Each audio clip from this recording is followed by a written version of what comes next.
So, here I have what I think is the strongest endgame mage build in the game.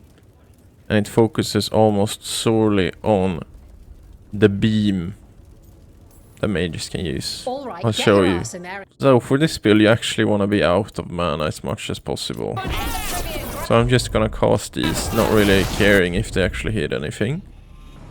0 mana. Gonna just have these two, Bellara and Harding, do damage buffs / slow.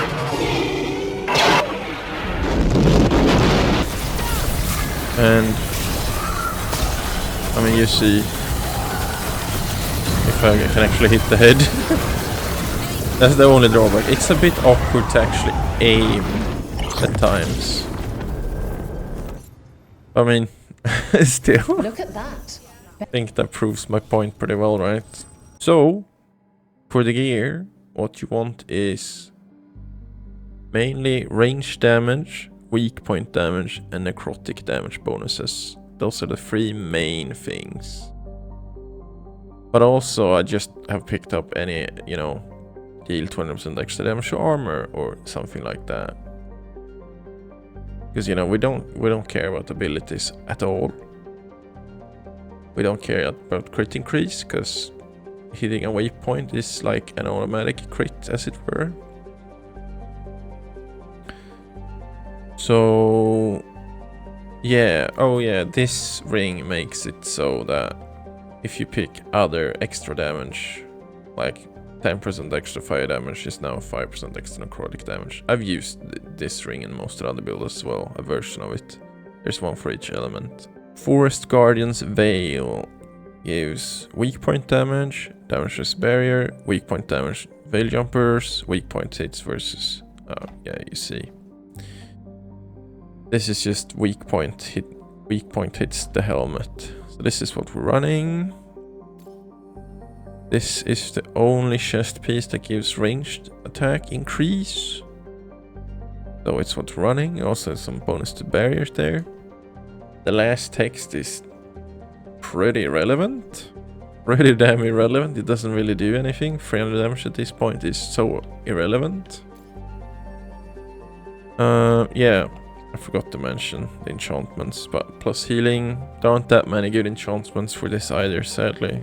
Advantage duration is pretty good. Longer buffs. The one that increases necrotic damage. This amulet.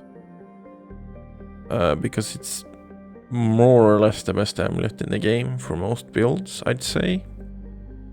Just that standard enemies are now also considered low health is such a crazy text. It's so useful. And it throws in a bit of extra damage with low enemies as well. The ultimate thing, it doesn't really matter. The ultimates become so weak by late game. They're like this, you see, 4,000 damage. That's what the beam does in half a second. Like, the damage is irrelevant. The only thing that's nice with this ulti is that it actually heals you as well. But anyway, we'll get to this. This is the range attack ring. You see, range attack, weak point, range attack, barrier. And that last text there, on weak point hit gain mana, which we actually don't want, which is pretty funny. So I know where I can buy this last piece, but I don't want it. Getting the last piece is actually detrimental, mostly, which is kind of funny. Also, yeah, weak point damage here is big. Duration ability damage and control ability damage isn't super useful. It helps the what's it called? Tempest ability, which is still does decent damage if you actually throw it on the enemy, but it's far from the focus here. So I've just thrown those two on because, like I said, not a lot of good enchantments really for this build. And this arcane orb, blah blah blah blah blah, mostly just useless, but the one useful thing is there, plus 15% fire damage and plus 15% electric damage. Electric obviously helps Tempest again, but more so that's 30% plus damage to other elements, which is 15% extra necrosis damage, or necrotic damage, sorry. And that's what we really care about. We're never using these two anyway, they're just here for stats. Damage versus armor, gain enhanced damage from breaking the enemy's armor. Enhanced damage now also grants 25% bonus damage versus armor barrier. And we basically always have this, because guarding enhanced damage, the enhanced damage buff, sorry. So we basically always have that up, so that's nice. And here is again the ranged attack staff, plus 25% ranged attack damage, plus 15% weak point damage, minus ranged mana cost. Again, actually not that good for us, but the last text is why we want to be at low mana constantly. Ranged attack damage increases by up to 100% based on missing mana. So this is why we want no mana. How are we casting when we have no mana?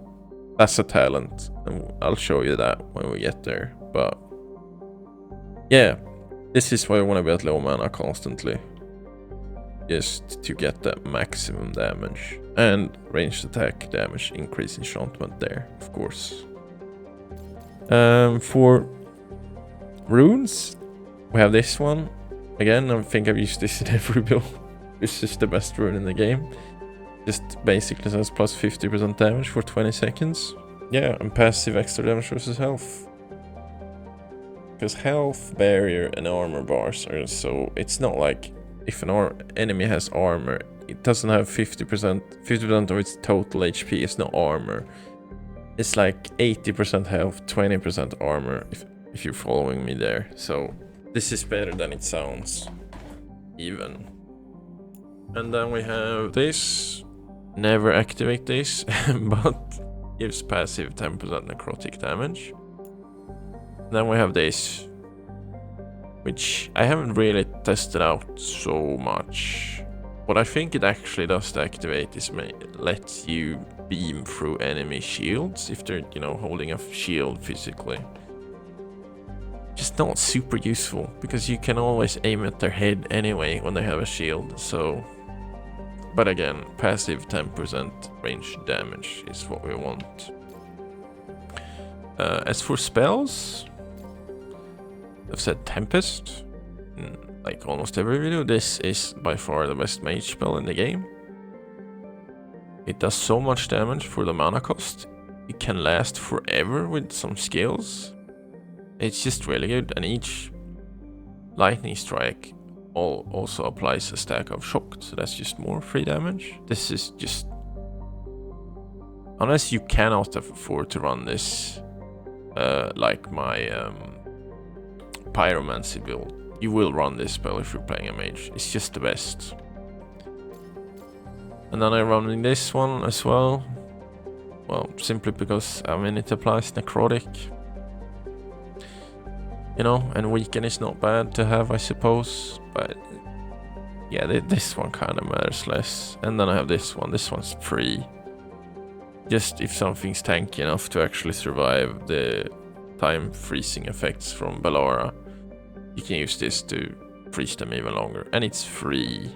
So you can just use this later after you burned all your mana with these two. But as you saw, the general idea is just to pop these two as soon as you enter combat to run out of mana. And then you save this for if you actually need it. You see, the damage is just nothing. It's just crowd control. But yeah, we're going over to the companions. And yeah, I'd say all of these skills are actually pretty useful. None of her gear really matters. Like, potentially this, I guess, ability cooldowns are reduced, you know? Never bad. This does nothing, we're not detonating. I mean, yeah, no, it doesn't really matter. But I have maxed out 3 abilities I'm using here. This one we don't really actively use ever. But it has a auto-cast talent here. And that's what we actually care about. It's just nice. Emergency heal, that's auto-casting when you're low health. Then we have these two. Mostly using time slow for this build. Mostly. Because here, extra damage. Even more damage. And increased slow. Like, it just stuns everything for quite a long time.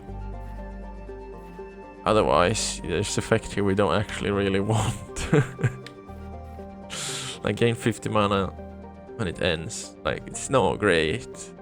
And you have this, the first cast you do when time slow is active costs no mana. Which is not great either. But we really want this. So we go for it anyway. That's why I casted both my abilities before this. So she doesn't give me a free cast. But this, then we have, you know, you've seen this. If you play the game, I'm sure you know how good this ability is. Just pull everything into a clump and then you can nuke things. Not as useful with the beam, because the beam is single target, but you know, this has its use cases when there's loads of enemies, but this is almost always better. That's it for Lara, which for Harding actually matters. Her armor doesn't matter either, nor anything she has here.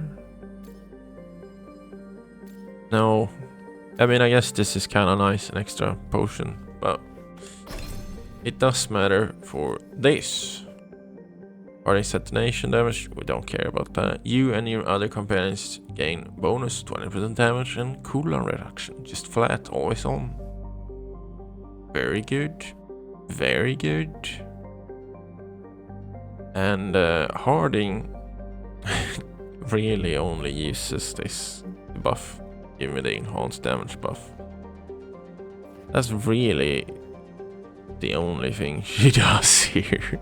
This heal is a lot better than Lara's, so if you need an emergency heal you can use this. But the thing is, we heal ourselves a lot with this build as well, so generally she just does this cooldown because it's a very short cooldown.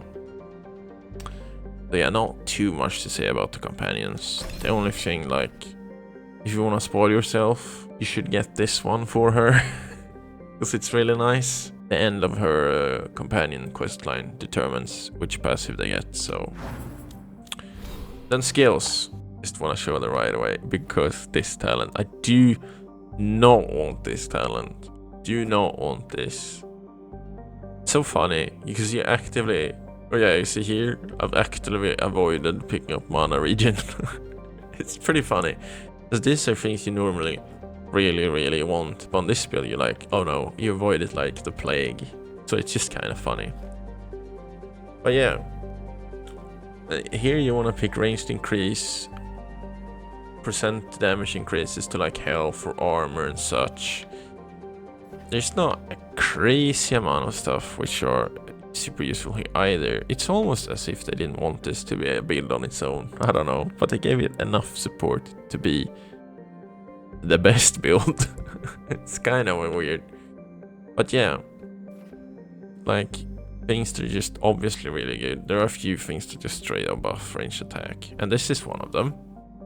The longer you hold it down, the more damage you do. I'm sure you've already seen this one though. Ooh, I know there are a couple of range damage. There's one, yes, range damage increase. I think there's one more somewhere. Over here, maybe? I don't know. Whatever. Obviously, you want to pick ranged attack damage increases. Oh, yeah. Of course, it's up here where the focus is at. So we're going Necromancy. First off, it just has the best ult. But that's kind of besides the point. We don't care about this. We don't really care about this. This is what we want. And more importantly, this one. Overcharges range attack, spending 2% of usual mana to deal 200% damage. Like, you know, you can use the range attack before, but this is where it actually gets really good. Here we have some maximum mana, which is actually pretty good to have a little bit of mana increased, because we still want to cast those 2 abilities.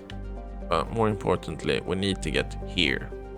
Your ranged attack now deals necrotic damage and leeches 10% of damage done, replenishing your health.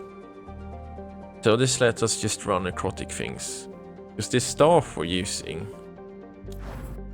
weirdly enough, is actually electric.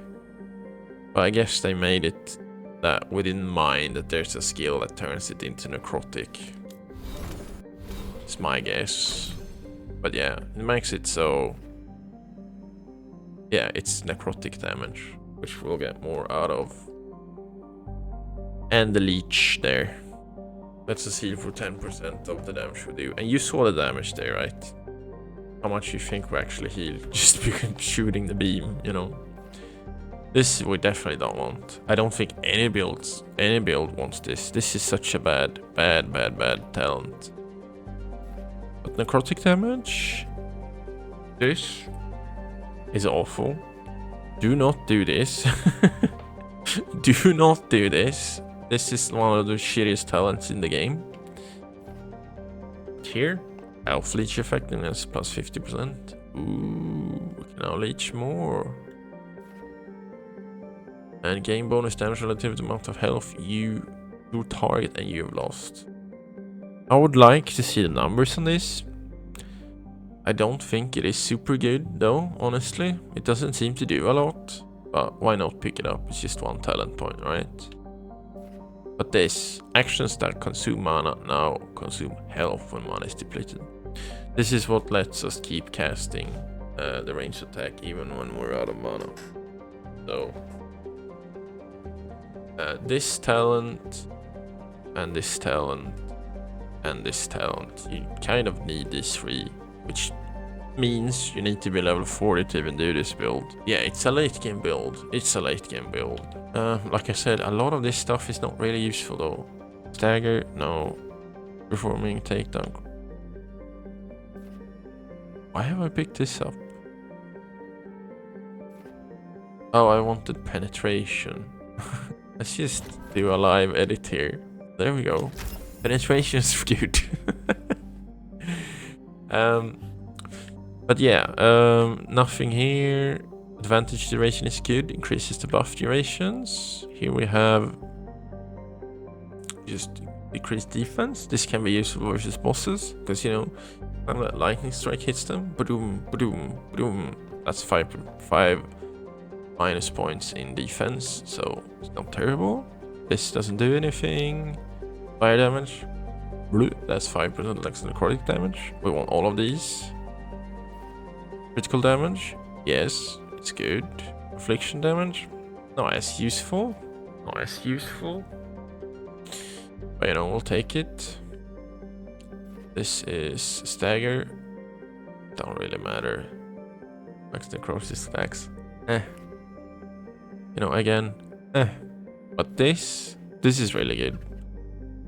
For each buff we have on us, we gain an extra 10% damage. And this quickly get out of hand late game. It's not uncommon to be running like 4 or 5 buffs constantly, so really good talent for like any build late game. Health, I don't use this ability, but this is a 10% elemental increase here, so I've gone for that. This ability I actually have some use for, like I said, more CC, and yeah, more damage versus the frozen targets, that's good. Useless. Damage versus armor. Good. Useless. Affliction damage. This we don't use. I've just gone this path to avoid these. And this, remember? Meh. Meh. Damage versus berry is good. Takedown damage is useless because we don't deal any stagger. Just takedowns doesn't do that much damage. And here's the Tempest, obviously. Critical damage. Oh yeah, no, that's never good either. But yeah, as you see, there's not a lot of stuff that's like straight buffs to this. There's a range damage here, buff. Oh, this one. Okay. These two are like the only two straight buffs to the build that's outside the tree we go into. We need to be level 40 so we can pick this one, and this one. Those are the free core ones. That is it, I think, for this build. Just not that much support, but funnily enough, it's still the strongest endgame build, which is just hilarious, I think. Like, comment, subscribe if you liked it and want to support me. Thank you so much. Take care.